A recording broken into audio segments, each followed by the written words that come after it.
Selamat datang dan menonton info dan sinopsis telefilm Dua Antara. Telefilm ini disiarkan pada Sabtu 15 Mac 2025 jam 10 malam di saluran TV3 atau stream ditonton. Skrip ditulis oleh Siti Jasmina Ibrahim dan diarahkan oleh Hir Rahman di bawah terbitan Accentro Distro Sendirian Berhad.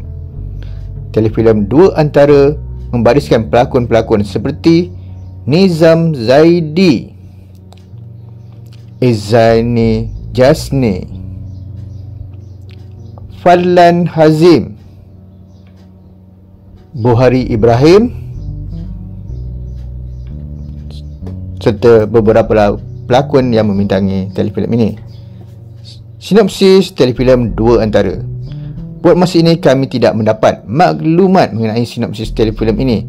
Bagaimanapun, berdasarkan trailer yang disiarkan, kesimpulan yang boleh dibuat adalah telefilm ini mengisahkan seorang penulis yang sering menunggu di jeti dan bertemu seorang gadis. Apakah cerita sebenarnya?